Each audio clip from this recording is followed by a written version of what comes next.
अस्सलाम वालेकुम नाज़रीन, एक नई वीडियो में खुशामदीद। आज की वीडियो में एक मीठे की रेसिपी आपके साथ शेयर करूंगी। मैं आपको बताने वाली हूँ कि आप घर में फिरनी किस तरीके से बना सकते हैं, लेकिन किसी भी चावल का इसके अंदर हम इस्तेमाल नहीं करेंगे। फिरनी बनाएंगे चावलों के बगैर और बहुत ही झटपट और बहुत ही मज़ेदार बनने वाली ये रेसिपी है।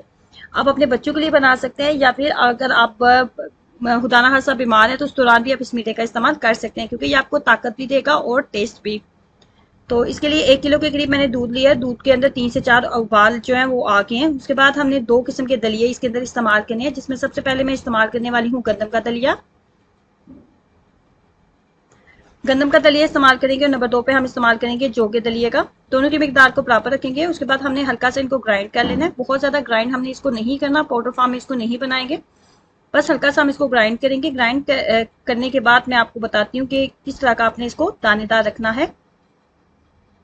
ये देखें, ये बिल्कुल भी पाउडर फॉर्म में मैंने नहीं बनाया, हल्का सा दानेदार इसको होना चाहिए। उसके बाद आपने क्या करना है कि इसको आपने दूध के अंदर ऐड कर देना है। दूध के अंदर जैसे आप ऐड करेंगे फौरी तौर पे विस्क या चम्मच का इस्तेमाल करें, ताकि इसके अंदर गुठली वगैरह ना बने। बेहतरीन तरीका तो इसका ये होता है कि आप फौरी तौर पे इसको जब आपने इसको ग्राइंड कर लिया तो उसके बाद आप इसको थोड़े से पानी के अंदर मिक्स कर लें। जैसे हम कॉर्नफ्लोर को मिक्स करके पानी के अंदर तो हम दूध वगैरह के अंदर ऐड करते हैं, उस तरीके से भी आप इसको मिक्स करके ऐड कर सकते हैं। अगर आप इस तरीके से ऐड नहीं करना चाहते तो मेरी तरह आप भी विस्क का इस्तेमाल करें, ताकि इसके अंदर किसी भी तरह की लम्स वगैरह ना बने। फ्लेम को मैंने मीडियम कर लिया था। मीडियम फ्लेम के ऊपर चम्मच को मुसलसल चलाते जाएंगे और इतनी देर तक चम्मच चलाएंगे जब तक हमें लगे कि इसके अंदर एक थिकनेस आने लगी है, कुछ इस तरह। जैसे ही इसके अंदर थिकनेस आने लगी है तो यहाँ पे स्टेज पे अपने टेस्ट के अकॉर्डिंग आप इसके अंदर चीनी ऐड करेंगे।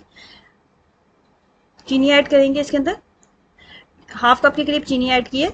चीनी ऐड करने के बाद फिर चम्मच को मुसलसल चलाते जाएंगे यहाँ तक कि मजीद इसके अंदर थिकनेस भी आ जाए और चीनी जो हमने इसके अंदर ऐड किया है उसका पानी भी मुकम्मल तौर पर खुश्क पहुंचे। अब यहाँ पे आप इसके अंदर पिस्ते, बादाम, अखरोट, कुछ भी आपके पास जो इजीली मौजूद है या अपने टेस्ट के अकॉर्डिंग जो चीज़ आपको पसंद है वो इसके अंदर आप ऐड कर सकते हैं।